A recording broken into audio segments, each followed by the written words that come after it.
Well, at least Joe has transfer portal options. The Lewis School Board needs a starter, although he'd be out of position. Rehoboth Beach Township Council's bench could use some quality depth. And of course, the Dewey Parks and Rec Department needs someone to run the point. You're listening to Can't Read, Can't Write.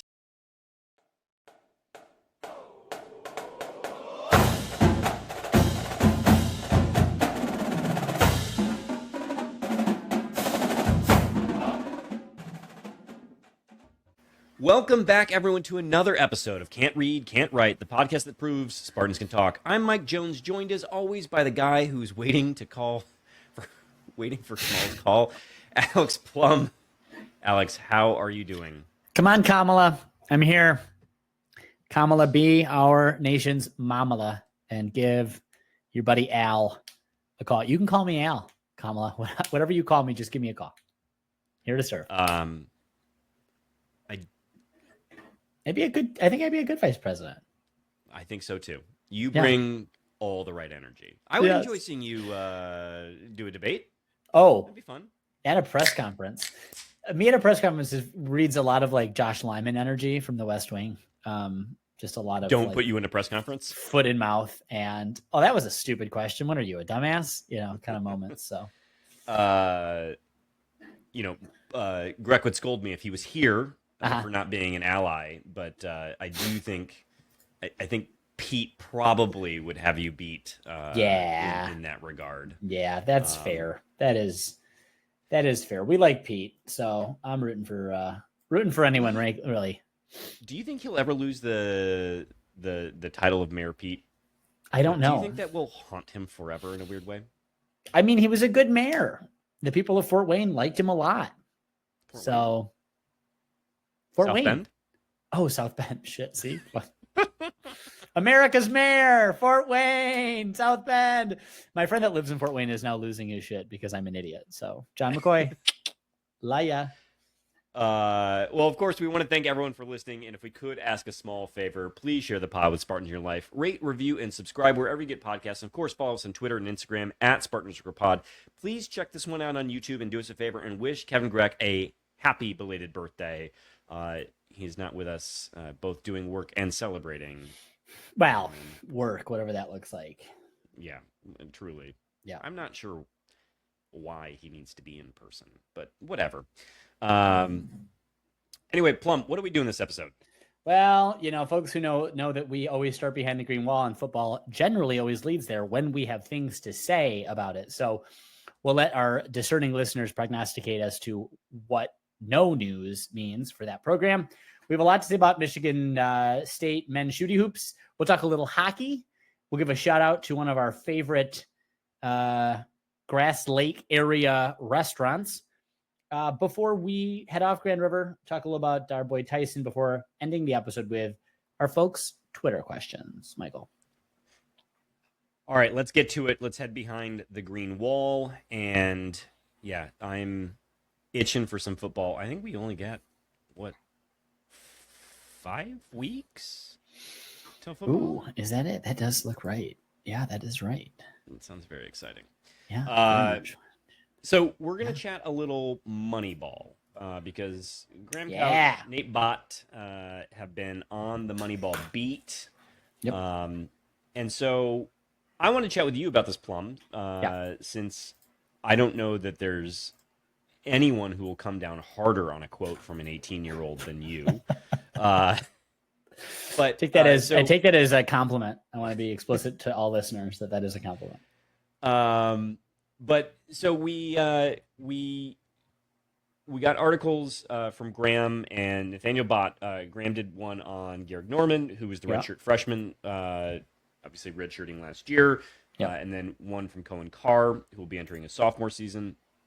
And then Nathaniel Bott did an article on the 3 freshmen who are participating in Moneyball this year.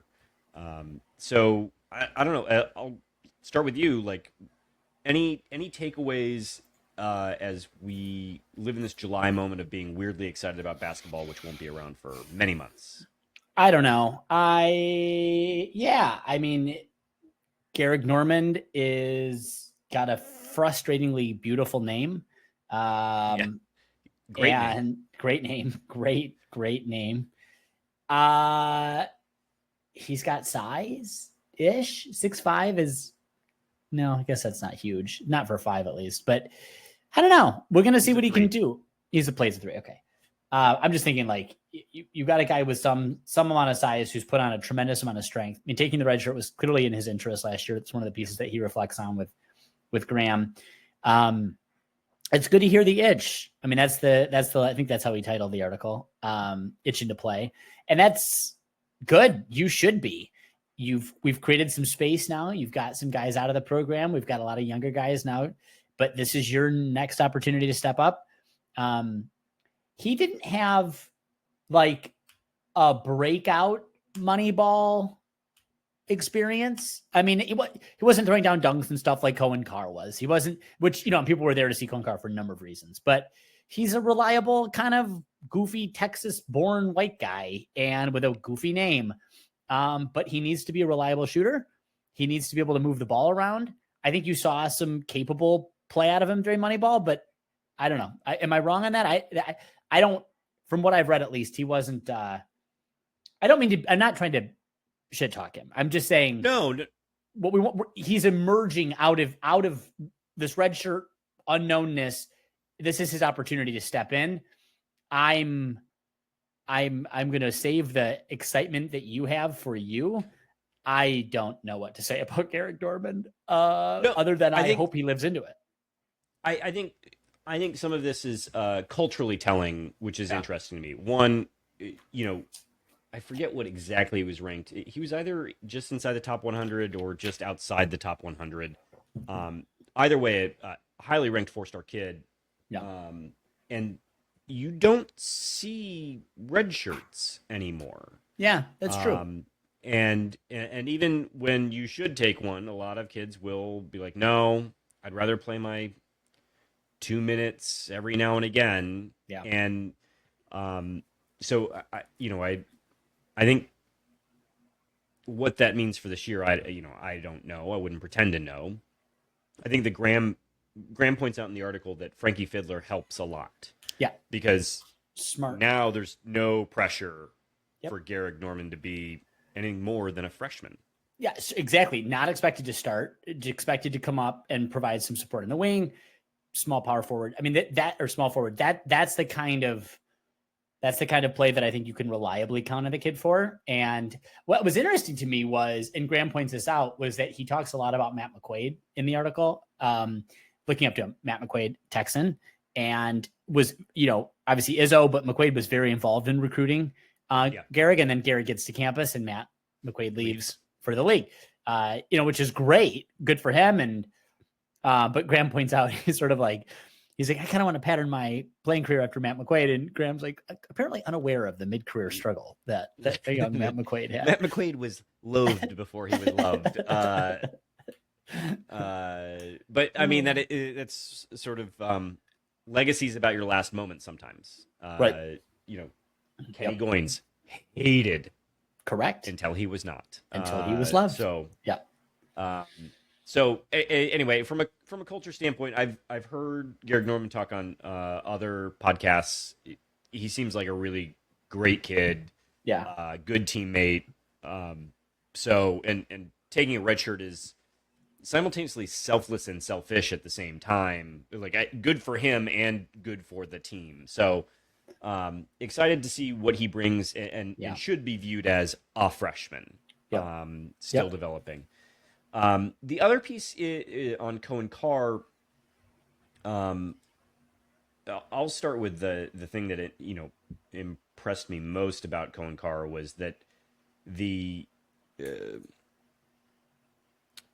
talks early on in the article about wanting to put on a show for folks at Moneyball because he knows that Moneyball being a donation-based event, so it's free unless you want to give money. But that is an opportunity for people to see him that normally might not be able to afford to come out to a Michigan State game, and see him in person, or see Michigan State more broadly, not just him, but like that putting on a good show is important. That level of empathy really stuck out to me. Yeah. But I don't know what you thought of the rest of the article. I thought it was a good article. I think, again, it's back to this point where I appreciated there was both sides of it. I know what Moneyball is. So, I mean, to your point, I understand the emphasis here. Give folks an opportunity to get excited about the season. Let them see a part of us they're not going to see in the season. If we played like this during the season, we would no longer have a spot on the team, right? So there's sort of like, that's what this is. And allows us to sort of get our energy out there, which I think is exciting and fun. Tom's in for it. It's a good thing. He recognizes that's what it is. So that's one part of it. But then he sort of recognizes, but with that said, I know what I need to be doing to be ready for the fall, late in the fall, in the winter, when we're going to get the team going. And so he did pivot nicely, I think, and Graham captures a lot of this, the sentiment behind the teamwork, the camaraderie, how Moneyball also brings those guys together in a way, whatever team they're on, Goodfellas or Fago, or I don't know all the names of the teams and stuff, but it's sort of like it's this esprit de corps that comes out of it too. These guys are just getting to have fun, and that reinforces that sort of kinship piece. And he was able to speak to all that. If these are his words, if this truly is his reflection, and I really hope it is, this kid has a tremendous amount of maturity, a tremendous amount of maturity, which could very easily calculate to the kind of leadership we saw in Cassius, for example, the kind of leadership we've seen in many guys, but not many, but like select guys over the past 20, 30 years who, lead to elite level national championship contending teams. So that was very exciting to me. That really was the piece.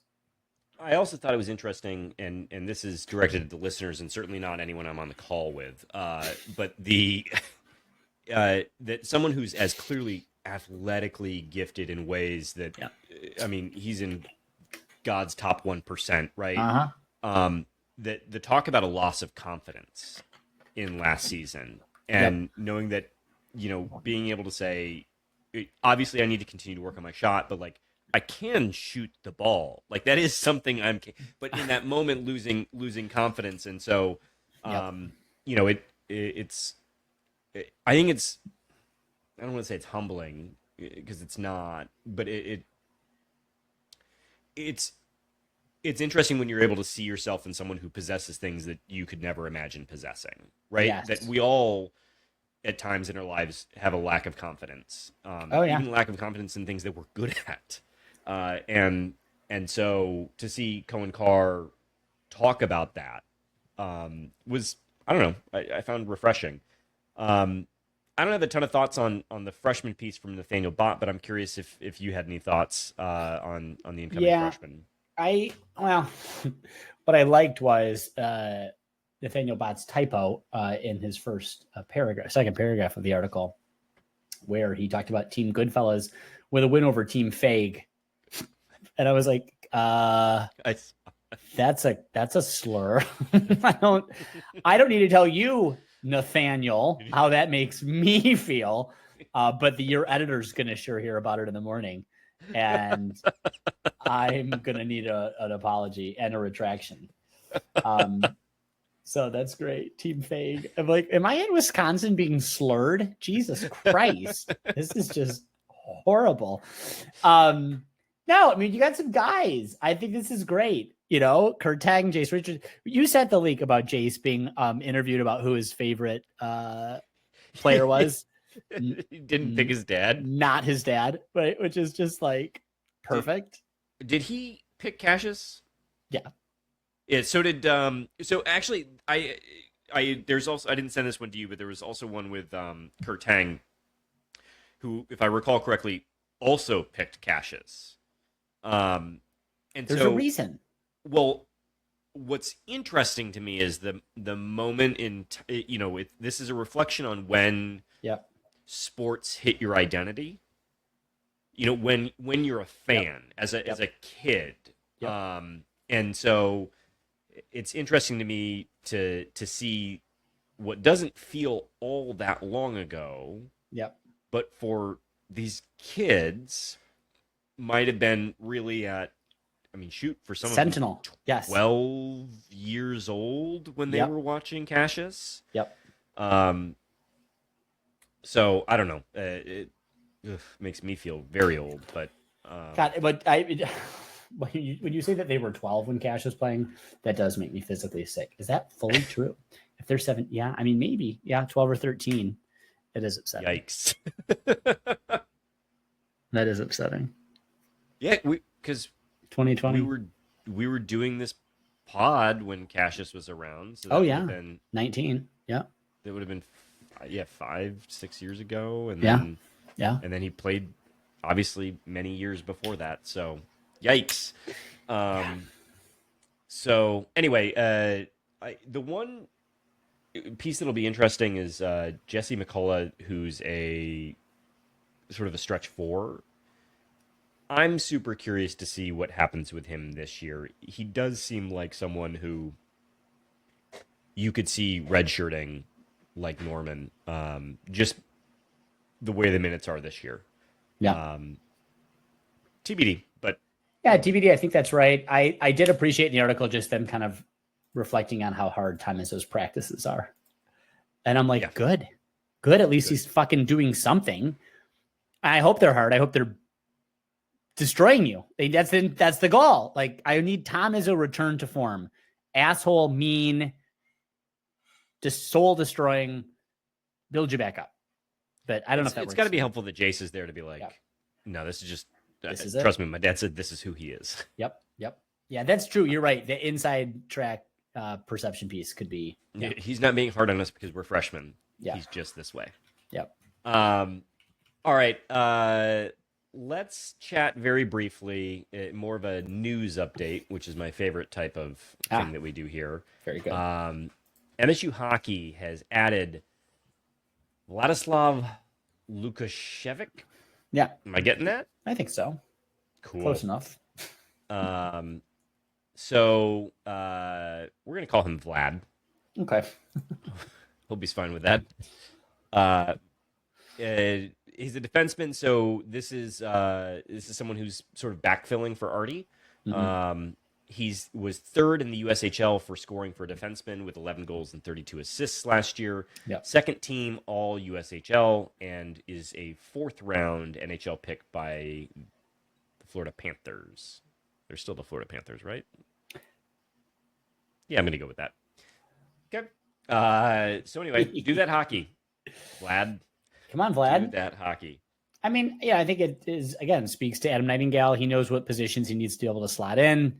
He's got some pipeline to the Far East, Northern East, Russia, Belarus, the Northeast, Ukraine, the Northeast. You know, everyone knows how circles work. Yeah, circles. Just keep going. You'll get there.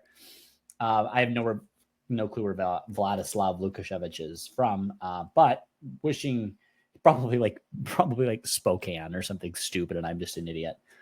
But anyway, we're losing guys to the NHL, which is great, sad but great, and we're picking new guys up, also great. So love that for us. All right. Let's say some kind words about you're driving along the barren wasteland of I-94. No one wants to be there. Where are you going to stop? You're hungry for anything. You're hungry for breakfast. It's the weekend. Let's say you were out in East Lansing and you realize you got to get back early on Saturday morning for something. Sure. So you wake up, you've been out late, you're a little hungover, and you think, God, if I only had someplace I could stop between East Lansing and wherever you're driving that involves I-94. So you take 127 south because of course you do.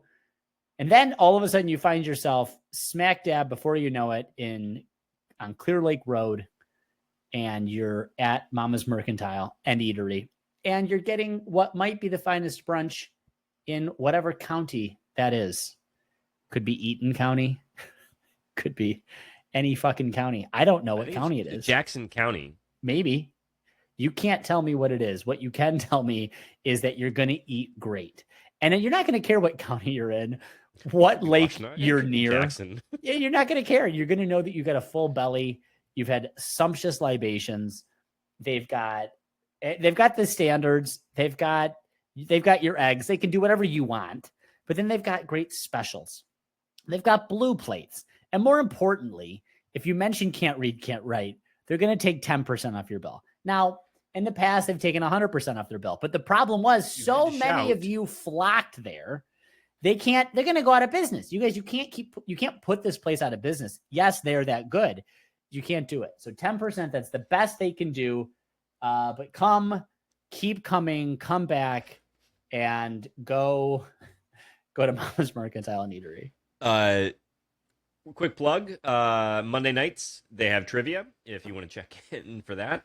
If you want to come for that. And listen, not to speak ill of the good folks of Grass Lake, but you're probably going to do fine in trivia. Okay? So, speaking of which, we've been asked to provide a bit of a public service announcement. No, you cannot bring your own mushrooms there and then ask them to put them on the pizza. So, no, you can bring whatever the fuck you want. They can't put it. It's a professional establishment. You can't bring things and be like, yeah, just make the pizza with these mushrooms. Like, sir, we safe serve? Like, we don't.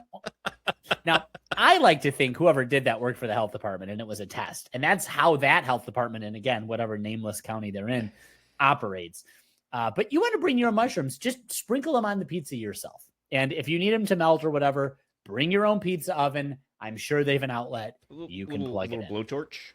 Little blowtorch action. It'll do it. Anyway, you can follow them on Instagram at mamas.merc. You can see it on the scroll on the YouTube. Another reason to be checking out the YouTube. Yeah, check us out on YouTube. Michael, this week we're not sampling any of our favorite listener Mike Jones's samples. Folks who've been listening for some time will recall that our beloved Mike Jones got us each a sampler set, as it were, of anonymous liquors and spirits, which we have been trying, but to respect our friend Grooch, who is off, he is off. Michael and I are going to sit out the libations so that we can continue to do what is called for as our group number. But I will just say I got to see Mike today at our friend Chad, his son's first birthday party. Looking great. Congratulations again to him and to his lovely wife on their wedding, and continue to be grateful for their support for us and for the podcast. Let's do a little jaunt off Grand River. Just a brief one, shall we? Yeah, let's do it. Well, Tyson. All right. Yeah. So, listeners, we're all Tyson Walker fans here, right? Bigly. So Tyson Too Short Walker was invited to participate in the NBA Summer League for the Phoenix Suns. So clearly, Ishbia just fanboying out. And why not? And good. And that's the whole point. That's why you want a basketball team. So in 2 games, yeah, let's make sure I got this right here. Yeah. So in the first game, Tyson Walker with 8 points, 4 assists, 3 steals, 5 fouls in 22 minutes, but was plus 22. Yeah, that's great. Second best on the team was a plus 8. By the way, shout out to John Kirby, at John_Kirby, not the guy from the DOD. For doing pulling these stats. In the next game, 20 minutes, went 12 points, 2 rebounds, 5 assists, 2 steals, 3 fouls, plus 18. So Tyson Walker filling up the stat sheet in his opportunity in the Summer League. I'm rooting for Tyson to get a shot. Like, genuinely rooting for it. I don't know that I can recall a time where there's got to be a story of someone who made the Summer League team and then made their way onto an NBA roster. I just don't know that story. Well, I also don't know it, and I don't know why I would. I know very little, particularly about sports. But but what I do know about Tyson, and these are 2. these performances, I think, speak to the Tyson that we know. Unfortunately, he's not had only good games. He's had a couple biffs as well this season. I think he played at least one game a week or so ago where he scored 1 point. So on balance, I mean, I guess my question for you is, knowing very little about all of this and I'm not even sure, does the G League exist or it's NBA Gatorade Junior Pro League? they changed the name. Overdrive doesn't exist anymore, which is straight from high school team. That was it. But the G League. Okay. So is that where he goes? Is there a path from summer to G with a breakout performance? Okay. So maybe that's the path. Yeah. Maybe he gets signed on, gets signed to a 2-way at some point in time. So he's doing time up and down. If he could make a G League roster and then find his way into a 2-way, that'd be great too. Yeah. So, anyway, Tyson Walker, something to keep your eye on. That's all I'm saying. Just something to keep your eye on. No, we're rooting for him. Great kid, better man, and hell of a player. I fucking hope so. Please be a good man who's a good human, who's just good, because I want you to be. Thank you. All right, let's do these Twitter questions, shall we? We don't know that. Fuck. It's so true, though. I just feel like unless I can read things or see things that indicate and look, Tyson wasn't exactly the friendliest person to the press in the entire world, which doesn't make him a bad person. It just might make him someone who doesn't want to talk. Well, Mark Antonio. And he never masturbated on a call with a survivor of sexual assault or violence. So, just saying. Twitter questions, shall we? All right. Plum. Listener Mike Jones asks, anyone had any delicious barbecue at any birthday parties lately? So I have, in fact, at the one mentioned a moment ago, which I should add, the barbecue in reference in this question was the pork butt that he had slow roasted and was delicious. So Mike Jones did it? Mike Jones did it. Brought it. It was everybody was eating it. It was Jason and Samaya. Everyone had several sandwiches of it. It was great. Little pickle action, 3 different kinds of hot sauce. The whole damn. I could go for one right now. In fact, I should have brought one home. I'm an idiot. That sounds incredible. He asks, second question, I guess. I bought a slushy machine for my house. Do I have a problem? And I want to know why I have not been invited over for a slushy is my question. And you know what? It's Mike Jones is I don't think we're outing him here. He's a non-drinker. Sure. And so it feels like what you've done is what a Mormon would do. It's like Coke floats. Like you're gonna get an old timey float machine, like you're doing slushies. It's great. Like the number of 7-Elevens that have gone out of business, I have to imagine you can get the damn things pretty cheap. So no shade. Good on you. Great for you. Next up, Thomas Ambiasi asks, how should those of us without a next-gen console in college football 2025 put off the impending doom of the end of summer? I don't know how to answer that question because I understand that the sentence is a grammatical question, that there are both subject, objects, and predicate verbs in there. I couldn't tell you what it means because I don't game. I gay. You see, so it's a different part of the word, and I don't have the dexterity and the thumbs to be meaningfully good at the footballs. The game you have is GAYME. Yes, that's right. Thank you, and I'm very good at that. I'm winning. I'm first team All-American. Well, I'll say this. Also don't have a next gen console or what does that mean? Is that like an Xbox 12? Yes. Yeah, it's an Xbox it's an Xbox or a PS5 that'll PS5 the new gaming system. And that's because the graphics are so whatever. Yeah. Yes. Yeah, you can't if you had an Xbox lying around your house for some reason it would not support the game. I got you. Thank you. But I don't know, Thomas. Fall's still a great time to be outside. It's also when real college football is around. Right. Yes, that's why I don't understand the question. Yeah, I reject the premise. You were happy before without this. Mm-hmm. It feels like you're letting FOMO ruin things for you, Yeah. and just know you were happy before. I presume you were happy. If not, reach out. But Yeah. you're happy. Yeah. Michael, what are you most looking forward to learning about the football team this year? Thomas asks. Okay. I'll go with 3. One, we've had a number of good recruits at the secondary positions that are now all getting a little bit older. Mm-hmm. Have a new system. We brought in some excellent transfers. Like, can that unit be good? Question mark? Like, that's a real possibility. They might be good. Yeah. We've not seen that in 5 years. Relatedly, we lost a fair amount on the offensive line. Mm-hmm. I'm not sure that that's a problem because there's a handful of recruits that we were genuinely excited about landing that are getting their shot. They don't need to be excellent, but can they be good? Yep. Question mark. And then the third thing is, can I see competence?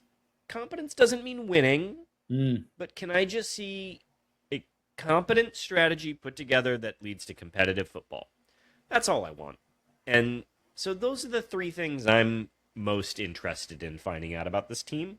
Because if any one of those is right, I assume the last one's right, probably if the other 2 or one of the other 2 happens to line up to being right. But if the last one is right, then we should be in for a fun ride with Jonathan Smith. And I don't know how long it'll take, but it'll be fun to watch. It's reason to be excited year over year.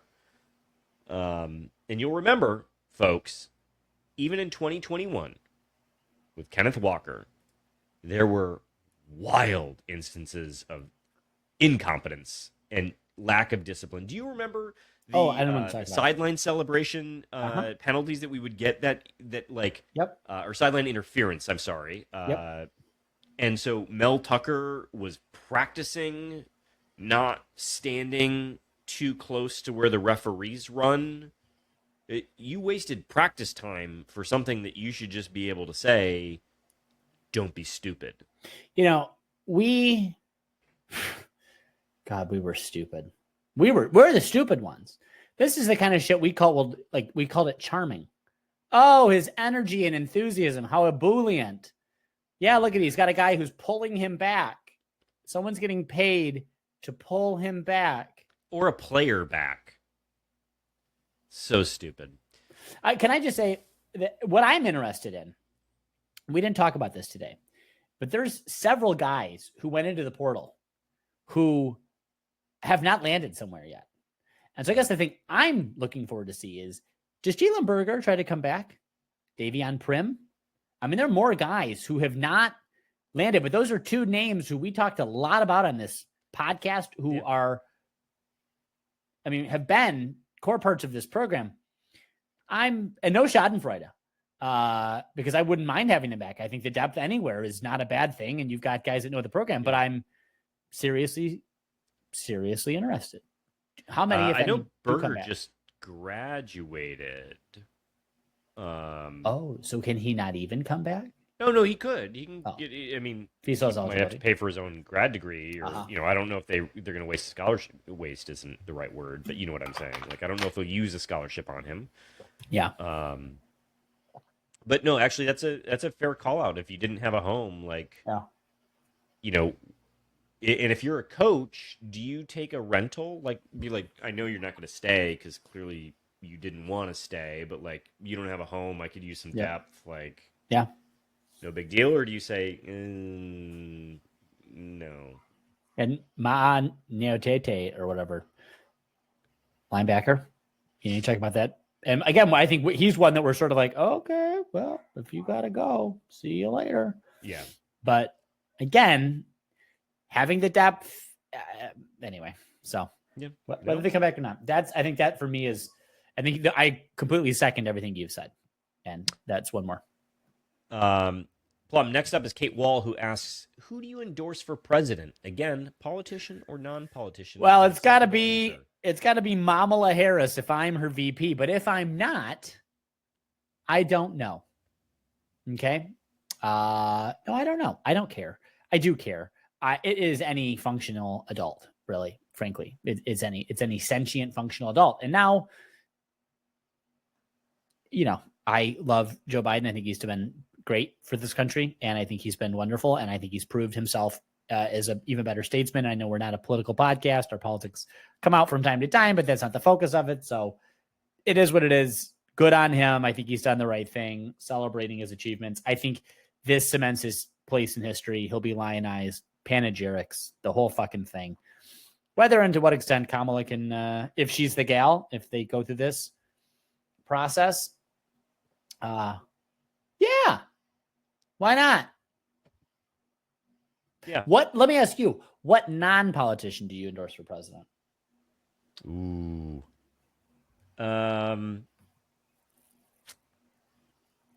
This is both revealing of age, but and I think it's funnier because I know he would never want it, but Jon Stewart. Yeah.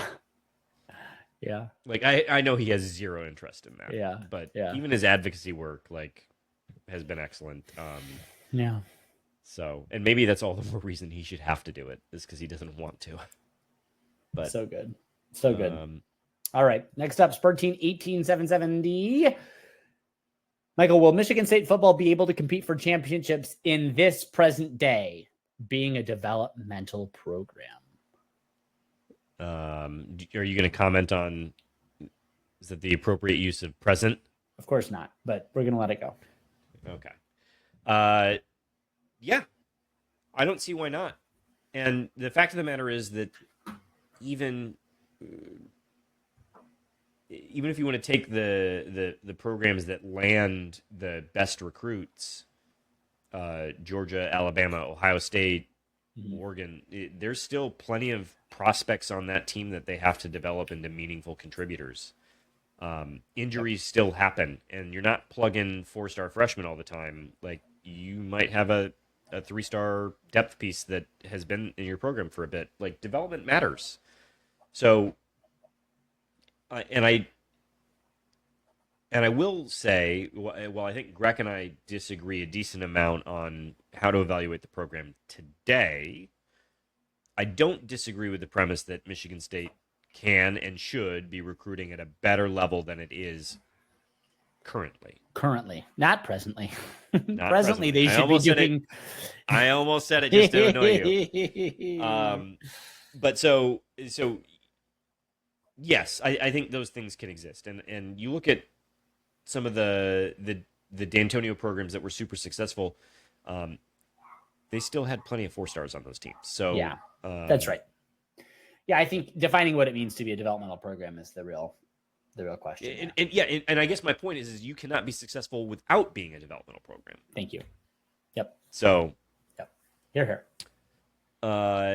Next up from Spartan 18770, Plum, what is better, drinking one shot of great whiskey or a bottle of mediocre whiskey?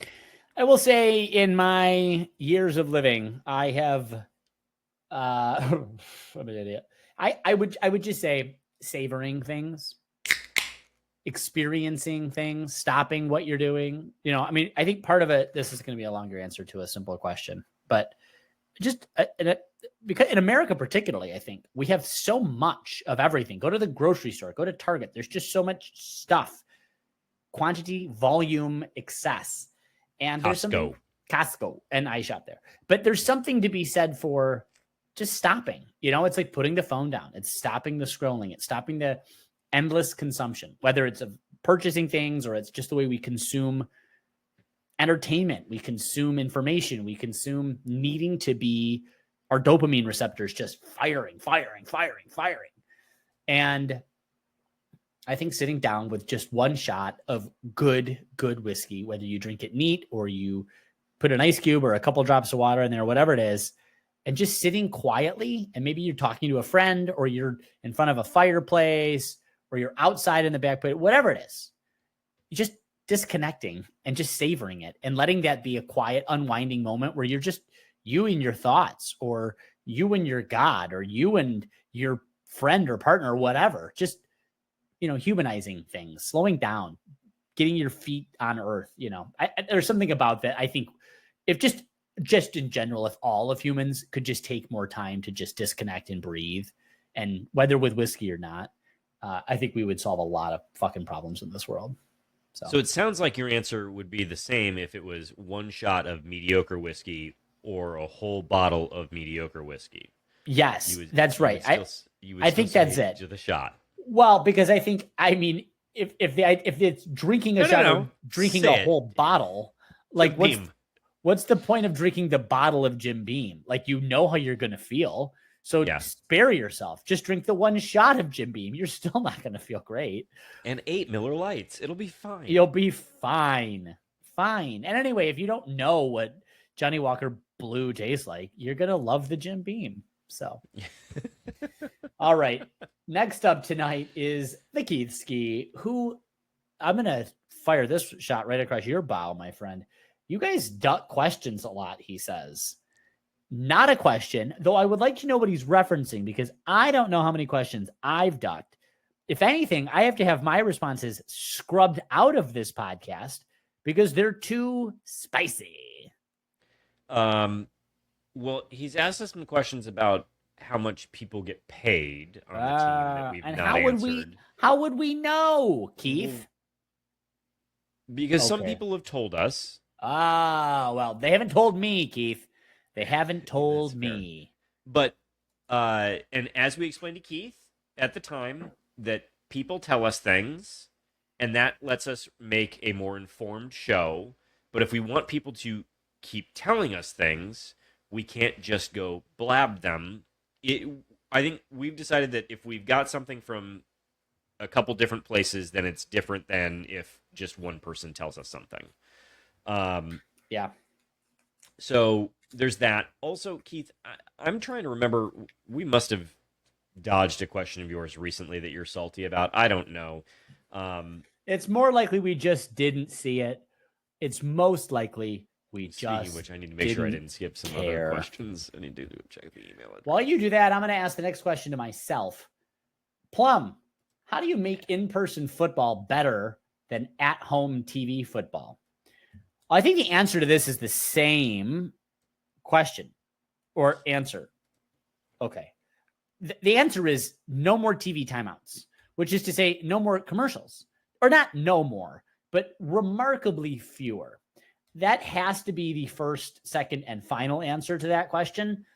The only thing that could make in-person football, well, now that you've got alcohol at the stadium, I didn't find the prices outrageous for in-stadium alcohol, at least.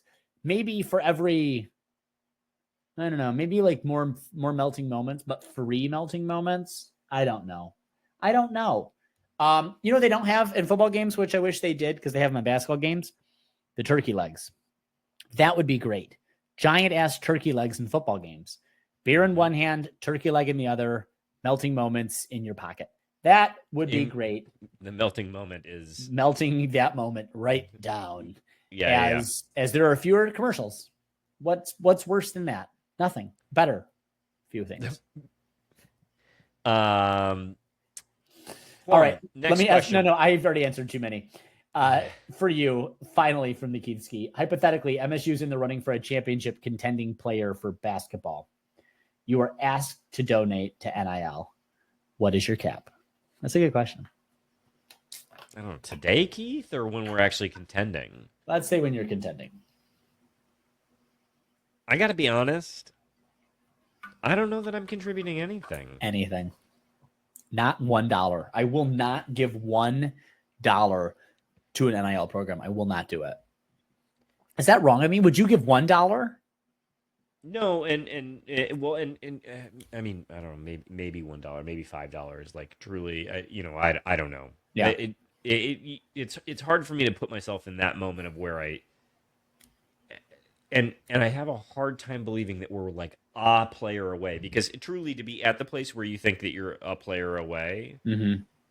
you would have to have such a vacuum at a particular position group. Like we'd have to be talking about the five, right? Yeah. Um, and first of all, like look at the impact transfers of the five last year. The most impactful one came from a mid-major spot, like Right. a Frankly Fiddler level. Like, so You're do you not really needing believe that that's the right. person that? You're going to go all out NIL for. Right. So anyway, and if it's a freshman, I think as a Spartan, we're sort of ingrained to like not believe that that's how things work. But I just don't. While I agree in principle that folks, or I think people should spend their money how they want to spend their money. But in my mind, that the money MSU has already monetized me. Mm-hmm. That I Plum and I are both wearing things that have the logo. Plum's in particular, they just renewed their deal with Nike. Nike's paying them like $35 million or something like that for the rights to produce their uniforms. They're making $1 billion off of their TV deal because of jabronis like us and all of you who engage with this podcast. Like, I'm sorry, what? Yep. Like, why am I? And that's not, and that is not to say that I think that the student athletes who produce that revenue shouldn't be compensated. But I'm not paying for it. This is insane to me. It's insane. I pay for it by watching all of the TV commercials you just asked about, Keithski. I pay for it by going to the games. I pay for it by paying ludicrous prices and concessions. That's how I pay for it. I pay for it with all of, and you pointed out the merch and everything else. We spend time here. This theoretically, it drums up enthusiasm, which encourages folks to purchase merch and participate in games and tailgate and be on campus and tell their family and encourage their family and friends to go to the school. I mean, this is the way alumni systems work. This idea that now we're also responsible for paying the salary of these students to come to the school is so fucked up. Now, let me say, if you want to spend your money in that, I think it's great. And if I was a billionaire, it's likely that I would spend a lot of my money on that too. I don't know, honestly. Agreed. But I probably would, because I would feel, particularly if I was one of the many or a handful who particularly participated in those athletic programs, which were therefore in some ways springboards to the rest of their success in life. I would maybe feel, and should probably feel, some level of responsibility to give back. But this idea that even a cap should exist. And I would say to my earlier question about would I give $1 or $5, I would be as likely to give $1 today as I would be to give $1 when I heard that we were about to land Joe Schmo to take us to the championship. Because I think if we're in that situation where we're just one player away, if the collective or whatever the fuck, the university can't come up with that money by itself, it's fucked. And my money isn't going to really help it. So. Yeah, and I guess my point too about the one player is that, okay, that means you've got a vacuum at a position group. Yeah. Or I'm in a place where I think our team's pretty good anyway. Mm-hmm. So I'm either disincentivized because I think we're pretty good, or we don't have a 5, in which case we're throwing a lot of eggs in one basket that could very much do what everybody here does, and that's break a foot. Yep. Or get shot. Fuck. This is America. Should I pull up the Donald or not? Childish Gambino. Yeah, Childish Gambino. Which, by the way, he's dropping that name. He's done with Childish Gambino. I don't know what comes next. Yeah. Oh, yeah. He just was in the Times or something. It was a good article.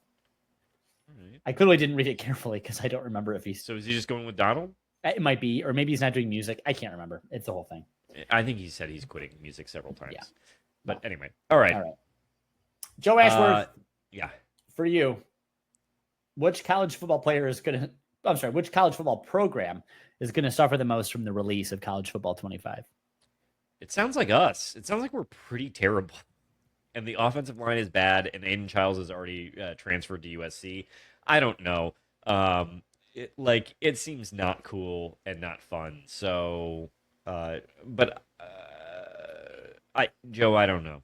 I don't even know how to answer this question. And maybe that's because I'm just that out of touch. Sorry. Next up, Upper Director Guy Plum wants to know why Sunday, as in why are we recording today? We are recording today, I think, because I ask? I think I proposed today. I said Sunday or Monday. Greg said, gentle reminder, I'm I'm out. going to go to Canada or some fucking place. And I was like, let's just go Sunday. The thing about going Sunday is then I get to do more after Monday. Like I've got a ton of yard work and I knew I didn't have energy today, but I could pull it up for this. So thanks, buddy. Mondays actually work, or Sundays work better for me anyway. Tuesdays are a crazy meeting day for me. Yeah. I get sloshed while I'm doing this. Yes. Well, and that's really the only way. Next up from the Upper Deck Jerk Guy, am I too hard on Greg? He asks introspectively. I mean, he didn't even show up. So yeah. I mean, maybe. I would say if you really wanted to be a hard on Greg, UDJG, you would show up at any of our events, tailgates, whatever we do every year, and just then that's when you can make fun of him for being overly intoxicated at a public event. You can laying on the ground. You could probably pee on him or something. I mean, there's just ways. There are ways to hurt him, and you're not doing it on this Twitter question. Bring a mayonnaise-based salad. Yes, and that's it. Hurt him. Make him eat it. All right. Next up from Jerk Guy Plum. At this time next year, are we in a civil war? God. Oh God. I do think. Part of me really does think that if Trump had been assassinated, that is where we would be very soon. I don't know. I certainly hope not. I don't think so. I don't think so. Yeah. I'll tell you why. I think if he wins, there's not an incentive for him to be in a civil war. The cases against him will all dry up or effectively be paused. They'll be meaningless. So I don't see the left rising up rebelliously. That doesn't sound right. And if he loses, I think that's it. I think if he loses, there's some bullshittery like there was last time, but it's not enough for it to be meaningful. And I think the Republican Party's got to figure out what the fuck is going on with itself. It won't, but I would say I doubt it. Unless something crazy happens. Like if he really does get assassinated, something short of that clear, is not something that. No, we're not supporting that. We do not support political violence. We've never supported political violence. That's not anything we support. Yeah. Though, all right.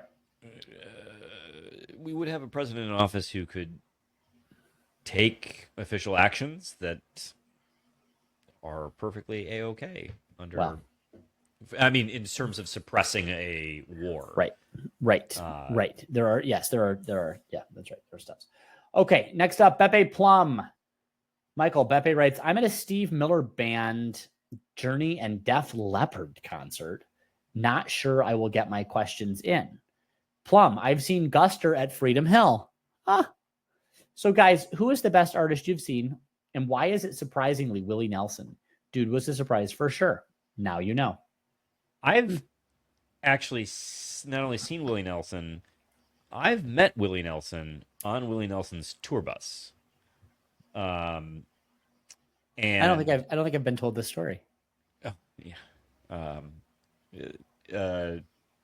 Through Mom's work, she got tickets at the Fox, and so got to go meet Willie.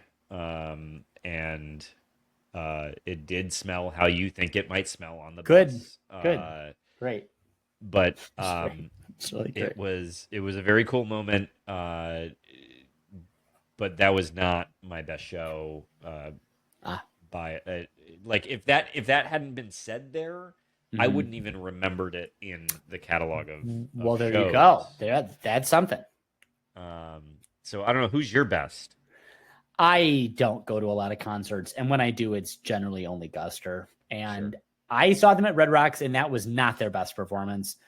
It it had stormed like a deluge, and then it was super windy, and so literally the speakers were getting blown around, and so you would like have sound kind of waft in and out, which was just not great. The orchestra sounded good, and you could hear the orchestra clearly because it was an orchestra, but sure, Guster trying to play over that was not consistently good. So the best I think I've probably heard them.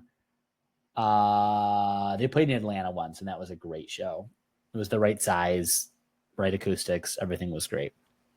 Nice. Yeah. Boring.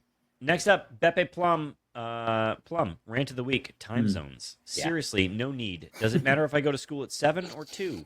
Just have one time and live by the sun. Australia has Christmas in the summer and no one cares. In Chattanooga, some people call it fast time and slow time. I giggle. Happy 7:11 p.m. world time. All right. There you go. You heard it here. Universal Coordinated Time, UCT. Let's just all do whatever the fuck UCT says. That's just the time it is. And what's wrong with that? You know? What's wrong with that? At 5 o'clock on this date, and who cares if the sun is up or down or whatever side? It doesn't matter. We don't need to coordinate human activities. We don't need to coordinate. We're at it. Let's get rid of traffic lights. How many thousands of years did humans not need this, Michael? So you're right. And that's a compelling point because it's been that way before. Keep on doing it. Very good tradition. All right, next up, Momopoly. Susan. Okay, let's say it. Michael, MSU's decathlete, Heath Baldwin, will represent the USA at the Paris Olympics. Which of these events? The 100, 400, 1500 meters, long jump, shot put, high jump, 110-meter hurdles, discus throw, pole vault, javelin throw. Was that or the 5, 6, 7, 8, 9, 10? Oh, that was 10. Huh. Well, which of those events could you win competing among your podcast hosts? Oh, that's a good question. Sorry, that took me 12 minutes to read. I don't know. And should we go through each of the 10 events? Yeah, the 100 meters. Who would win the 100 meters? I'm going to say you would. I'm going to say you're the shortest, means you're the closest to the ground. You might get the speedy up kick, and you could win the 100. I would have assumed that Greg's long legs might thrust him. No, they would carry him through the 15. And I'm going to say the 400. Just right in the middle. I'm going to say that he does not have...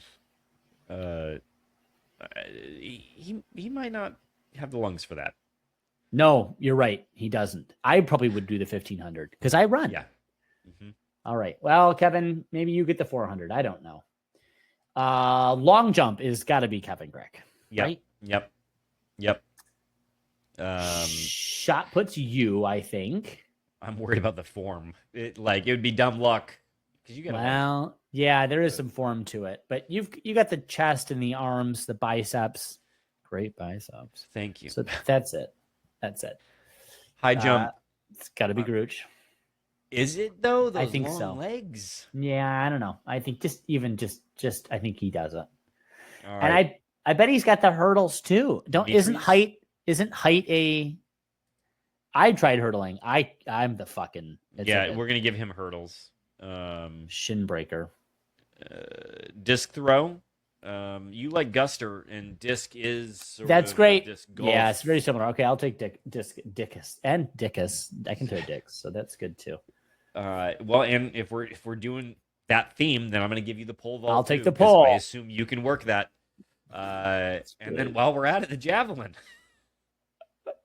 No, I bet if you're shot putting, I think you're going to take the javelin throw. All right, I'll take javelin. This would be fun to do together, just as an idiotic, stupid thing one time. It would. Apropos of nothing else. Very good. Next up from Momopoly, Plum, you three are the new owners of the Peanut Barrel, or two of you if it's one of those vacation weeks for the guest host. Wrong one, Susan. Damn it. How dare you come for me, and I'm the one that's here. And in walk Connor Cook, Drew Stanton, and Brian Hoyer. Which specialty drink, famous Long Island, Pepper Bloody Mary, or Simply Pink, do you match up to which quarterback? I'm gonna say Drew Stanton takes the Long Island. I just think classic for classic. Mm-hmm. And then I'm between Brian Hoyer and Connor Cook. Connor Cook is certainly the more prima donna. He gets the Simply Pink. Yeah. Yep. This is right. Brian Hoyer gets the Pepper Bloody Mary. Right? Yes, I co-sign on everything. All right. All right. Do you want to read this next one? Raymond Chance, Mr. Neurotic Pants, this week in his lovely world of fun and great things, which is not bad or weird at all. After an attempted assassination of Jim Harbaugh by a deranged Purdue fan, baseless accusations are made against a befuddled Tom Izzo who claims to barely remember Jim Harbaugh. At a Wolverine Nation convention, Sharon Moore pledges loyalty to Harbaugh, who he said, quote, made Michigan great again. Harbaugh appears via Zoom on the big screen to share good news. The Supreme Football Court ruled that Harbaugh had contractual immunity and was legally incapable of cheating. The convention culminates in a circle jerk in a Walmart parking lot.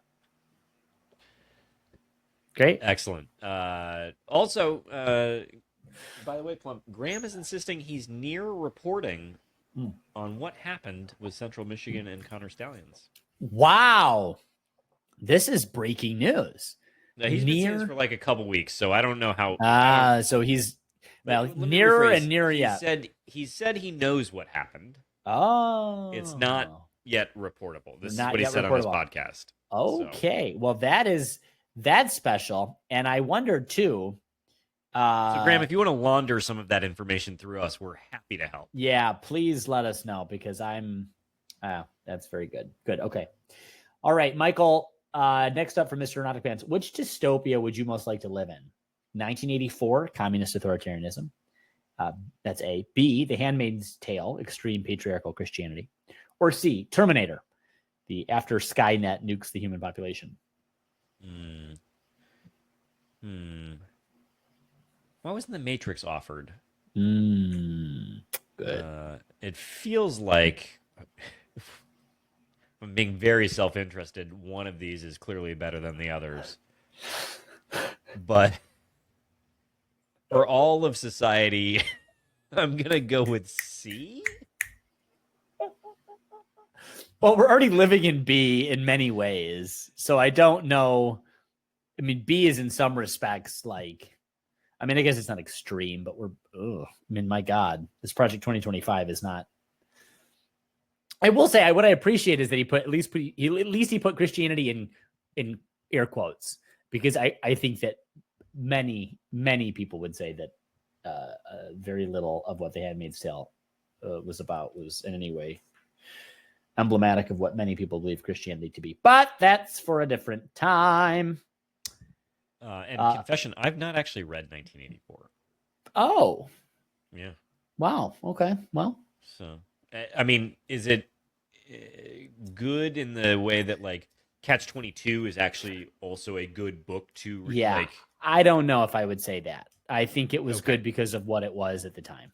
George Orwell. Because you can pick up 22 and be like, this is still fun. This is still a hilarious book. I would say I read it every 5 or 6 years because it's it's good enough to read. Also, they're making that into a movie. Catch-22 again? Yeah, I don't think it's going to be good. I think it's a very, very hard movie to make good because the comedic timing on it is it would just too easily devolve into slapstick. Just fucking stupid. Yeah. All right. Next up. I got to ask you this because I don't fucking couldn't even begin to guess. And the one I would have guessed is dead. Which Big 10/Power 4 school head coach is most likely to be a polygamist? Hold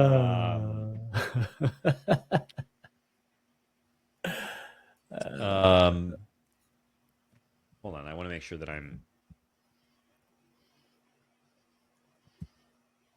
he doesn't coach anymore. Can I? Sure. Why not? Scott Frost, there's something about the way he looks that with you. That's the guy. You got it. That's it. I was thinking Mike Leach because he could totally have been a polygamist, I think, in some respects. He was a whole lot of things. But he would have said it in a way that makes you believe that it was actually about women's empowerment. Somehow. Yeah. Oh, yeah, for sure. Yeah. But yeah. I'm gonna go Scott Frost. Honestly, Jim Harbaugh is a very similar vibe. The glasses, the khakis, the broken personality. There's a lot there. All right. Next up, Beth Amaro. You've left me no choice. Who won week 4 of the Twitter question challenge? I'm sorry, Beth. I'm going to say, not here. Yeah, it's deeply unfair to Beth what Kevin has done. And I'm not taking accountability for this, Beth, and I'll tell you why. You know how much I like you. All right? You know. And you know, if I had my druthers, you would have won every single week. And Michael and Kevin should be ashamed of themselves. I found my rankings, by the way. My God, my Lord and my God. So I don't know. This is why we even had we did a random number generator to determine which of us would go first, and from thence we have a spreadsheet where we record these things. I mean, I have to go in and I couldn't just choose my top couple. I had to rate everybody because the votes all carry forward. So anyway, it's as befuddling as it is insensitive and dehumanizing. I would go so far as to say. Next from Beth, who is the grand champion of this summer Twitter question contest? Sorry, Beth. Greg's not here. But in my heart, Beth, it's you. It's always been you. Finally from Beth, would you consider a prize for best rookie performance? Yes, Beth, unfair. We will. Well, no, I think that's a great question, and I think we should do it. And I think that prize should be a trip for one listener guest host to go to Hawaii. That's the prize. The prize is the rookie gives the listener guest host a prize, and then I'll bring libations. We have a lot of both. You'll bring Jason. I'll bring Jason. He's a prize, and maybe Mike Jones will throw in some fifths of something, Beth, and we'll have a gay old time. It'll just be great. All right, that'll do it for this episode of Can't Read, Can't Write. Alex Plum, thank you so much, and a resounding go green. I go white.